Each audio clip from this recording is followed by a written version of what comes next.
Na poznawanie szamanizmu, najstarszej religii świata, wybieram Ekwador.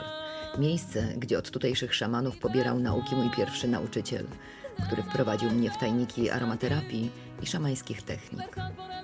Wylot z przygodami. Kontrola osobista na każdej bramce. Czyżby z powodu Jungle Boats?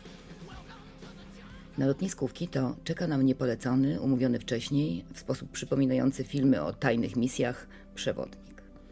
Rozpoznaję go po tatuażach pokrywających wszystkie odkryte części ciała. Na jego życzenie zostajemy na noc w Quito. W obskurnym hostelu woda jest co najwyżej letnia. Wtedy jeszcze nie wiem, jak bardzo zatęsknię za taką nielimitowaną ilością wody o dowolnej temperaturze. Następnego dnia wyjeżdżamy wczesnym rankiem. Po drodze rozmawiamy o religiach, podróżach, wyborach, odmiennościach i oczekiwaniach społecznych. Mam nadzieję, że się polubimy. Kupujemy ciasto z bananowca. To banany i mąka. Jest pyszne. Wkrótce pożałuję, że nie zrobiłam zapasów. Długa podróż. Mijamy tubylców. Indianie są niscy, większość w zabawnych, małych kapelusikach. Nie widać palących. Dojeżdżamy do Baños. W kafejce delektuję się sokiem z prawdziwych ananasów. Wypijam 2, chociaż obowiązuje mnie już post przed ceremonią. Przejazd na lotnisko w Shell. Jego nazwa pochodzi od korporacji budującej także lotniska. Przed wylotem 2 inne szalone bohaterki, które dołączyły do nas w międzyczasie, grają w Scrabble. Ja organizuję wynalazki do przechowywania wody, ponieważ mój bidon zaginął w trakcie lotu. Nie można kupić karty pamięci. Zegarek z kamerą i dyktafonem staje się więc zbędnym balastem. Lecimy małą awionetką. Ogromne, pomarańczowe słuchawki zagłuszają hałas. Zaskakuje mnie nieoczekiwanie wytworne wnętrze. Skórzane obicia, haftowane złotą nicią napisy. Jest też maczeta o nieznanym przeznaczeniu, która budzi mój niepokój. Nie bardzo mogę sobie wyobrazić, w czym mogłaby pomóc lub przed czym lub kim ochronić. Wielki, niezidentyfikowany robal przechadza się między naszymi głowami. Brudne szyby uniemożliwiają uwidocznienie widoków. A jest co oglądać. Kaniony, strumienie, odnogi Rio Patasa układają się w przedziwne kształty. Oświetlone wody rzeki wyglądają jak srebrna jedwabna tkanina. Te, na które pada cień, wyglądają jak bagna. Dżungla z lotu ptaka przypomina młode brokuły. Widok przywołuje wspomnienie jednego z moich pacjentów. Pierwszy epizod choroby, zdiagnozowanej następnie jako schizofrenia, było dla niego wkroczeniem w świat brokułów.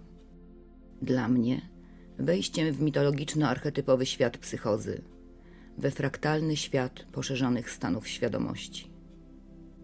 W Saramenca witają nas mieszkańcy wioski, niemal wszyscy w uroczystych strojach. Dziś przyjechał też prezydent Nacionalidad Achuar del Ecuador. Kobiety w kolorowych koszulkach i równie barwnych spódnicach boso. Mężczyźni różnie. Niektórzy w tradycyjnych spódniczkach i żółto-czarno-czerwonych opaskach, inni w europejskich strojach.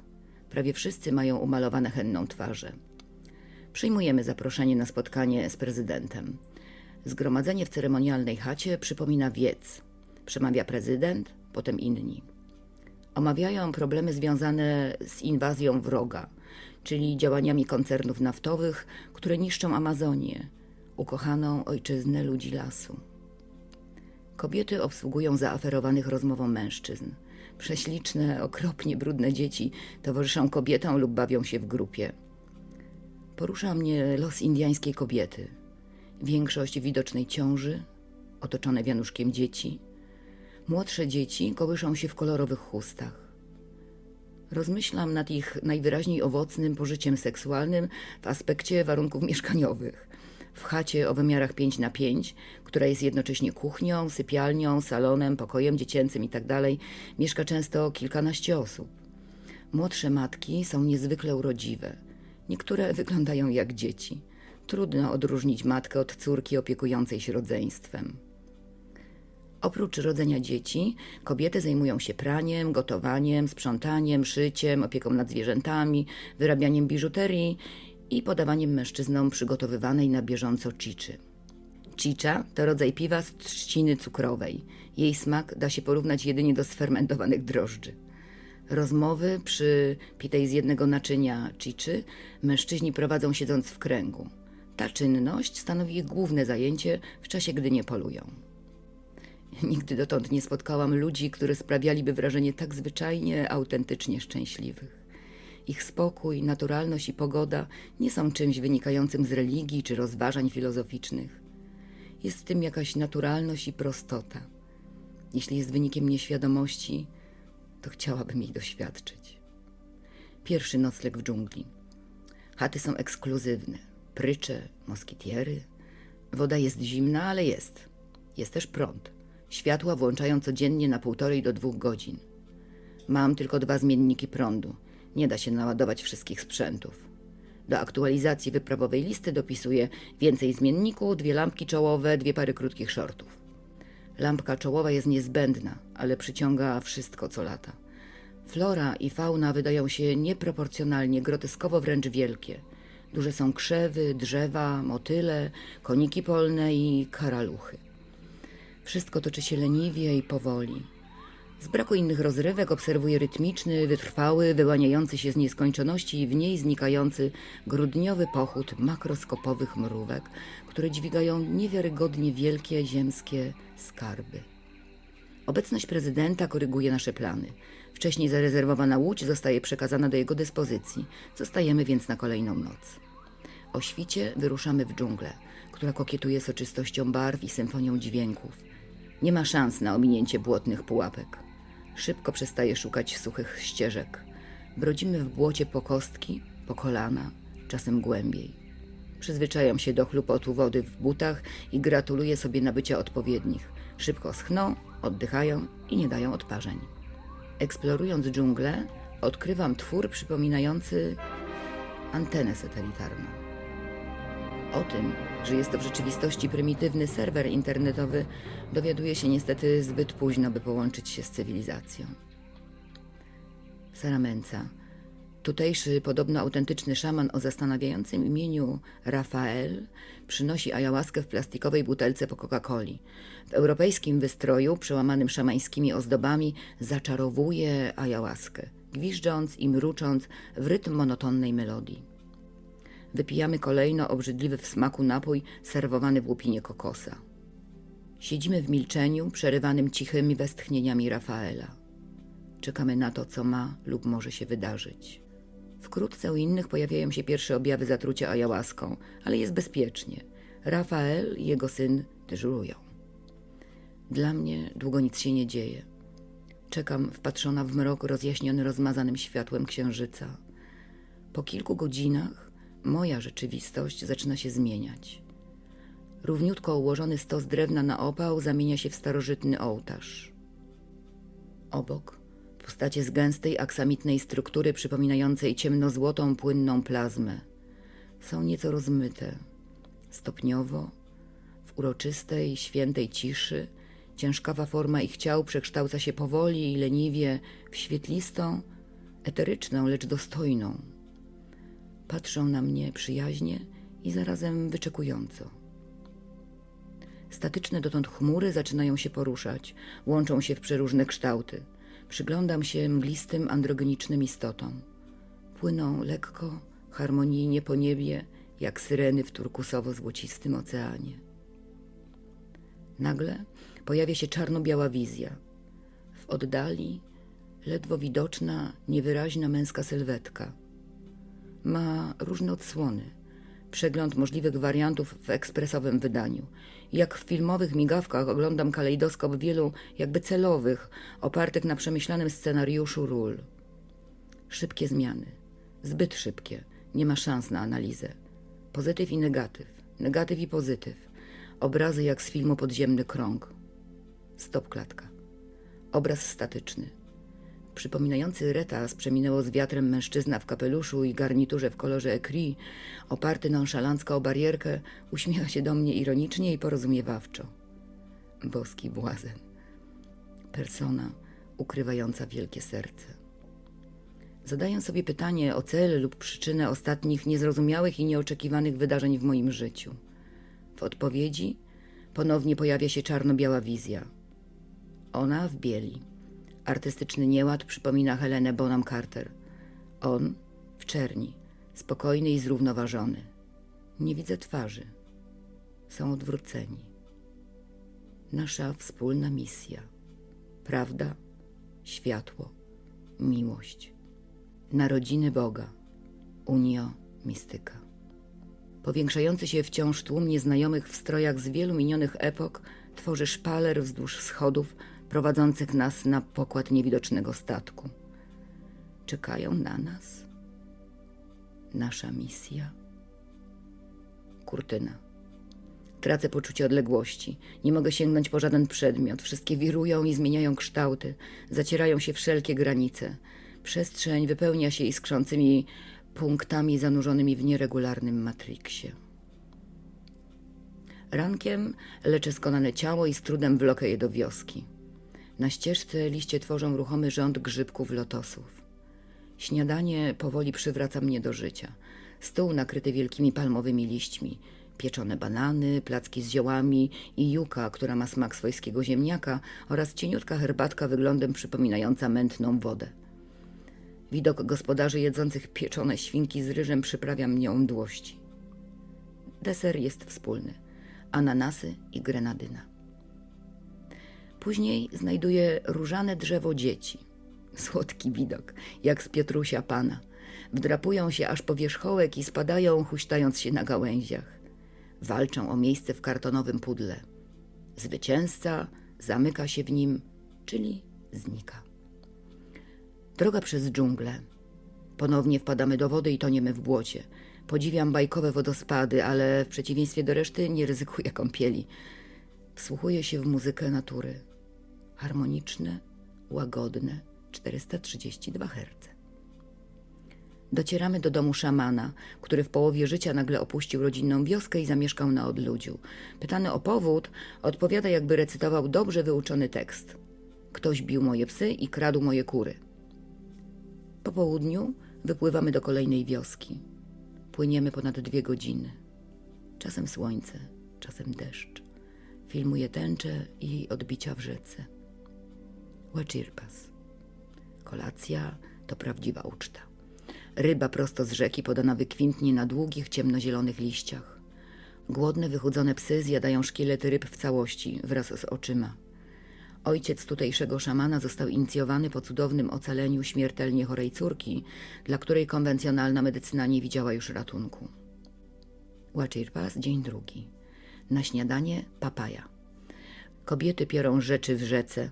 Woda jest błotnista. Ubrania udaje się zaledwie przepłukać. Po praniu nie wyglądają lepiej niż przed. Jest jak na wsi. Kury i kaczki, muchy i mrówki. Uwalniam Simbę, psa unieruchomionego wielkim bambusowym kijem. Jednak miałam rację. Wcale nie jest groźny. Szczeniak. Po prostu chce się bawić.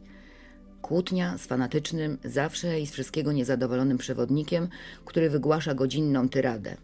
Poucza mnie, że absolutnie, ale to absolutnie i pod żadnym pozorem nie wolno ingerować w sprawy gospodarzy.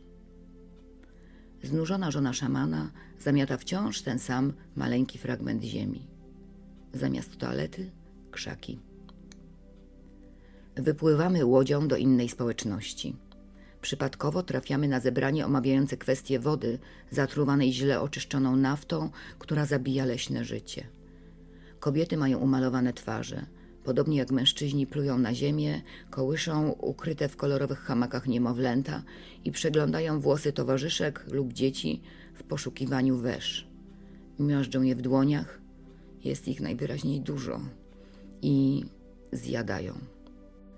Mężczyźni w tradycyjnych żółto-czerwono-czarnych opaskach przemawiają po kolei. Z nieznanego powodu traktują nas jak ważne osobistości. Proszą, byśmy powiedzieli całemu światu o kłamstwie rządu, który twierdzi, że koncerny naftowe negocjują z Aszuarami. Nikt z nami dotąd nie rozmawiał. Domagamy się szacunku i respektowania zapisanych w konstytucji praw. Będziemy walczyć do śmierci o dżunglę, o prawo do takiego życia, jakie wybraliśmy, o to, co jest spuścizną naszych ojców. Nie chcemy tutaj supermarketów. Mamy własny, wszędzie wokół. Powrót łodzią, wystawny lunch, ananas i mleko z kokosa. Potem leżakowanie w hamakach. Ukąszenie tubylczego podstępnego owada powoduje, że potwornie puchnie mi ramię. Medykamenty przemyślanej, wielozadaniowej apteczki niestety nie pomagają. Ratuje mnie na szybko przygotowana mikstura z tutejszych ziół. Sumpa Etsa przygotowuje się do ceremonii, maluje twarz kolorową henną. Pozwala się fotografować, jednak gdy trwa to zbyt długo, zdecydowanym gestem kończy natrętną sesję. Gotowanie ajałaski jest poprzedzone długimi przygotowaniami. 2 gęste słupy dymu obok głównego ogniska tworzą złudzenie ceremonialnego ołtarza. Długie, nudne dyskusje z bufoniastym przewodnikiem, fałszywcem, kabotynem i manipulantem, na temat mojego niedopuszczalnego, nieetycznego, nie do przyjęcia zachowania. Chodzi o używanie w trakcie ceremonii kamery z małym reflektorkiem, które, jak twierdzi, uniemożliwia mu doświadczanie wizji. Ostatecznie jednak bez problemu akceptuje filmowanie jego własnego, najgłębszego z najgłębszych procesu ceremonialnego, potężnie transformującego oczyszczania. Noc w hamakach. Przed oczyma mam jedynie podszyty łzami czarny ekran. Jako jedyna nie wymiotuję po ajałasce. Wchłaniam wszystko.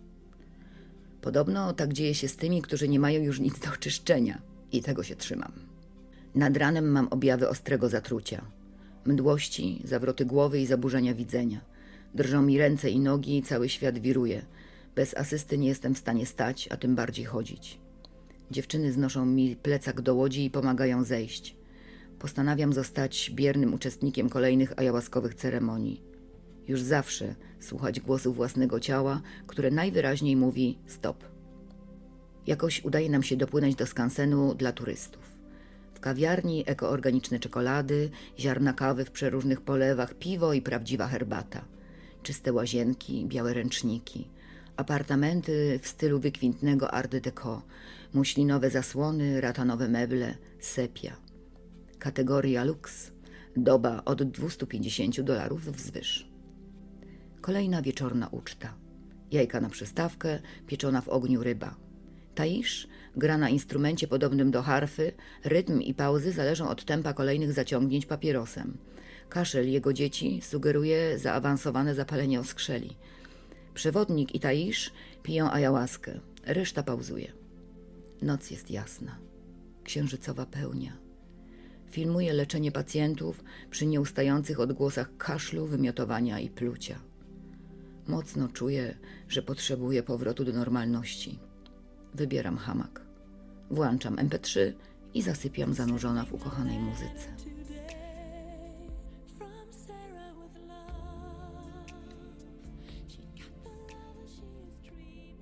Następnego dnia przeglądamy biżuterię, dzieła rąk tutejszych kobiet. Drogo. Mimo to, ku radości autorek, kupujemy kilka drobiazgów. Powrotna podróż łodzią do Szaramenca. Płyniemy rzeką 3-4 godziny w ulewnym deszczu. To dzień moich urodzin. Inny, trochę nostalgiczny. W kuchni, w której panuje bałagan jak po przejściu tornada, bawi się 100 dzieci. Zamiast tortu zupa rybna, podana przez ponurą, wyglądającą na bardzo obrażoną, mruczącą pod nosem jakieś zaklęcia Indiankę. Zostaję obdarowana miską do chiczy. Happy birthday. Niedziela. Przejazd do Santa Rita. Na licznych boiskach dziewczyny grają w piłkę, dzieci bawią się w kałużach. Miły, piętrowy dom zamieszkuje wielopokoleniowa rodzina i olbrzymie pająki. Wywiad z Jorge Alvarado. Nie rozmawia z roślinami. Ze zwierzętami też nie.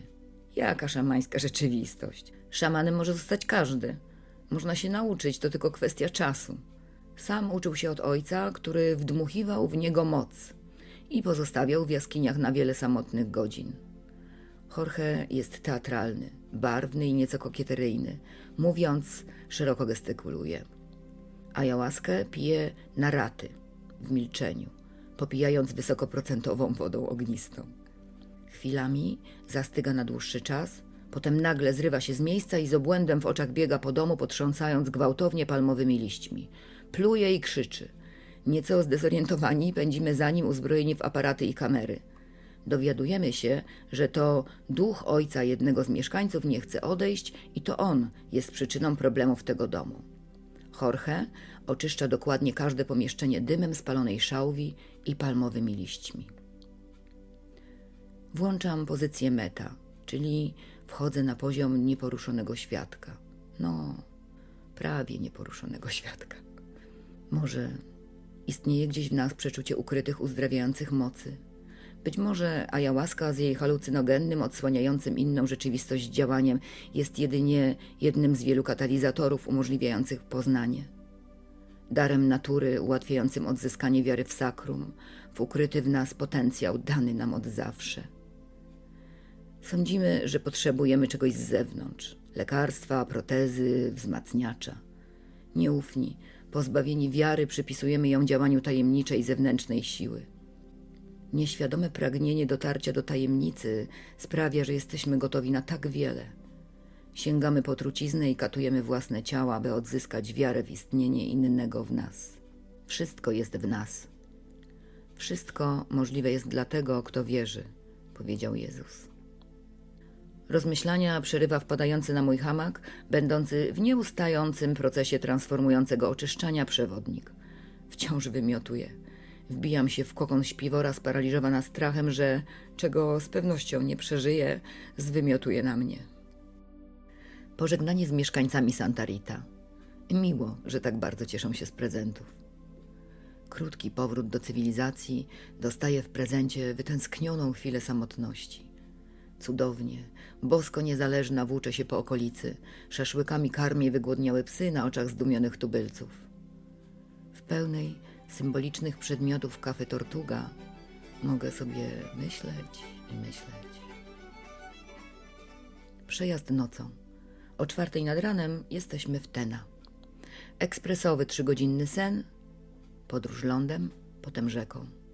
W Dureno wita nas Alejandro. Niski, uśmiechnięty, w granatowym fartuszku i czapeczce z angielskim napisem, wygląda jak mały chłopczyk. W drodze do pobliskiego szamana Valerio mijamy wielkie kakaowce, których ziarna są nieprawdopodobnie wręcz gorzkie. Kolejny wywiad, który niczego nie wyjaśnia. Że niby wszystkie choroby są wynikiem działania duchów zmarłych Brujas, że ayahuasca jest panaceum na wszystkie problemy, od niej się wszystko zaczyna i na niej wszystko się kończy. Zaczynam myśleć, że wszyscy wszystko zmyślili, że cały ten szamanizm to jedna wielka parodia, turystyczny produkt stworzony w celach finansowych, erzac wyprodukowany w celu ogłupiania i ograbiania naiwnych obywateli, teatralny pastisz duchowych doświadczeń. Wieczorem kolejna, już nie liczę która, ceremonia. Śpimy w hamakach w rytualnej chacie. Przewodnikowi, Fajtłapa i Furiat, zawdzięczam dziurę w hamakowej moskitierze. Z rezygnacją, by uniknąć kolejnych przydługawych pogadanek wychowawczych, akceptuję status winowajcy. Mea culpa, myślę. Świetny pomysł na brazylijską telenowelę. Blondynka w dżungli z fobią pająków. Usiłuję być zabawna sama dla siebie, chociaż wcale nie jest mi do śmiechu. Błogosławiąc długie włosy, z godnością łatam dziurę frotową gumką, zachowując twarz wobec wszystkich, nie wyłączając zaczajonych na mnie wszędzie pajęczaków. Mdli mnie od odgłosów związanych z użyciem ayahuaski. Nie wierzę, że Bóg, kimkolwiek jest tak bardzo pozbawiony smaku i poczucia estetyki, by tą drogą prowadzić nas do siebie. Wierzę w Jego dobry gust. Wierzę, że kocha piękno, którego tyle odmian stworzył. Tak czy owak, wolę japońskie ogrody od zaśmieconej plastikowej dżungli. Chociaż mogłoby przecież być inaczej, gdybyśmy tylko potrafili dostrzec i zrozumieć, jak bardzo wszyscy jesteśmy ze sobą połączeni i od siebie zależni. Nie byłoby plastiku, nierówności, niesprawiedliwości wynikających z nieświadomości i niewrażliwości na ukryte piękno. Nie byłoby agresji, przemocy, wojen, rasizmu, krzywd i zbrodni. Cokolwiek czynimy innym, czynimy sobie, Bogu w nas. Na krótko przed wyjazdem z Dureno wszyscy rozbiegają się w poszukiwaniu optymalnego światła do planowanej sesji zdjęciowej. Zostaję na miejscu z Alejandro i Valerio. Obaj cierpliwie pozują. Rozczula mnie ich wzruszająca uległość, pokora, życzliwość i optymizm. Żartujemy, śmiejemy się i wygłupiamy jak nastolatki. Alejandro odcina maczetą fragment jakiejś jadalnej gałęzi, zachęcając do spróbowania lokalnego przysmaku. Potem inną, darowując mi ekwadorskie perfumy o intrygującym zapachu. Pożegnanie i długa wędrówka przez dżunglę w kierunku miejsca, gdzie zamierzamy rozstać się z przewodnikiem, dręczycielem i despotą. Przez przypadek, którego nie ma, przypadek to drugie imię Boga, docieramy do agrofarmy Juana de la Cruz. Jego ojciec został ukrzyżowany za herezję. Miał bowiem świętą wizję, którą nieopatrznie, naiwnie zapragnął się podzielić. O jego losie przesądziło bluźniercze: jam jest Bogiem i prawdą. Juan ma miłą opaloną twarz, ciemne włosy splecione w długi, sięgający pasa warkoczyk. Na powitanie mówi, że wyczuwa metal w mojej lewej stopie. Mam w niej implant. I chłód w dłoniach. Zimne dłonie to objaw wciąż nawracającego zespołu Reino. Nie zna mnie i nie dotyka. Skąd wie? Ceremonia. Jednak się decyduje, nie bardzo wypada odmówić. Jest podobna do wcześniejszych, a jednak dla mnie zupełnie inna. Dlaczego? Jestem sceptyczna. Może to kwestia nastawienia? Może efekt transującego śpiewu Juana? Wiem, że ayahuasca aktywuje muzyka. Juan ma niezwykle piękny, poruszający struny serca głos. Rytuały powtarzają się, a jednak wszystko jest inaczej. Nie ma niczego, co budziłoby moją niechęć, obrzydzenie lub wewnętrzny sprzeciw. Nie ma wizji, jedynie poczucie wyostrzenia zmysłów i jakaś niejasna myśl o znaczeniu obserwatora, stwarzaniu rzeczywistości, połączenia wszystkiego z wszystkim, iskierkach duszy, informacjach zawartych w mitach. Zasypiam na słomianej macie. W butach, dresie, wiatrówce, przykryta ponczem, w podwójnym śpiworze i z moskitierą na twarzy. Budzę się koszmarnie pogryziona. Mimo to odczuwam fizyczny i psychiczny dobrostan. Żona Juana serwuje wykwintne śniadanie. Owoce, jajka, sery i prawdziwy chleb. Z ulgą ostatecznie żegnam się z przewodnikiem, hipokrytą, i wyjeżdżam z Juanem i jego żoną do Quito. Nie zapomnę ekstazy na widok gorącej wody. Odkrywam moją nową miłość. Kocham, naprawdę kocham tę samą wodę, która wcześniej była jedynie źródłem lęku. Zwiedzamy Quito, kościół zbudowany w miejscu dawnej świątyni słońca. Juan wyjaśnia mi tajemnice 4 bram, rozmawiamy o symbolach, o znaczeniu Chrystusowej aury, o roli tradycji i ceremonii. Na weekendowym targu Juan pokazuje mi obrzydliwe, żywe larwy wielkości kciuka. Mówi, że są dobre na jelita i droczy się z moimi fobiami, prezentując żywego, wyglądającego jak ogromny konik polny robala, którego przeżuwa w drodze powrotnej. Gabinet Juana. Słoje z ziołami, nalewki i wywary, kamienie, rzeźby, totemy, obraz Chrystusa, czaszki. Totalny miks i bałagan. Powinnaś to połączyć, mówi Juan. Uczyłaś się na waszych uniwersytetach. To tak, jakbyś była zamknięta w klatce. Zamiast połączyć 2 nauki, mówią tam, że mądrość Indian jest zła. My, którzy żyliśmy i uczyliśmy się w lasach, w puszczy, w górach, pośród zwierząt, my nie zabijamy ludzi. Firmy farmaceutyczne to światowe mafie. Chorobom, które istniały już przed narodzinami Chrystusa, nadają nowe nazwy i ogłaszają odkrycie nowych epidemii. To biznes. Chciałbym lekarza, który pracowałby ze mną. Juan uczy mnie czytania z pulsu i z płomienia świecy, widzenia koloru i struktury nowotworu. Pozwala asystować w leczeniu. Przyglądam się jego uzdrawiającym ceremoniom, leczeniu ogniem, palmowymi liśćmi, kamieniami, dymem i wodą. Długo rozmawia z pacjentami, śmieje się i żartuje. Jeśli jego dusza jest chora, mówi, trzeba sprawić, by zaczął się śmiać. Jeśli jest szalony, by zaczął śpiewać. Miłość jest tym, co leczy. Uśmiech leczy. I dotyk. I pocałunek. Przedświąteczna sobota. Zakupy na naszą Wigilię. Odwiedzamy spożywczy targ. Sprzedaje się tu wszystko. Kobiety stoją rzędem. W wielkich workach trzymają żywe kury, kaczki, koty, psy i pisklęta. Na drewnianych stołach leżą kurczaki, świnki, ryby i ogromne żywe kraby.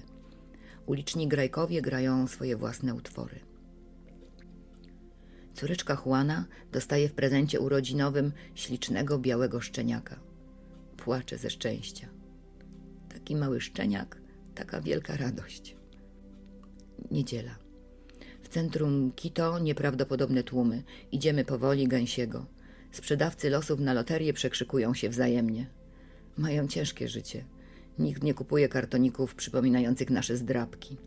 Na rogach ulic sprzedawcy oferują gorące przepiórcze jajka i bułki z serem. Juan ogląda rozłożone na kocach naszyjniki, bransolety i wisiory z nasion, sznurków i kamieni. Wyjaśnia, które produkty są autentyczne i ręcznej roboty. Te, które zwracają jego uwagę, bierze w dłonie, by sprawdzić ich energię. Wieczorem kolejni pacjenci i nasza medytacyjna wigilia. Duchowe święta. Czas powrotu. Syn Juana odprowadza mnie na lotnisko. Pyta, jak często gram w futbol. Mówię, że to nie dla mnie, że mam słabe nogi. Kiedyś lubiłam grać w ping-ponga, teraz wolę rolki i golfa. Na pożegnanie wręcza mi list od Juana. Otwieram dopiero w samolocie. Quien tiene Dios, tiene todo.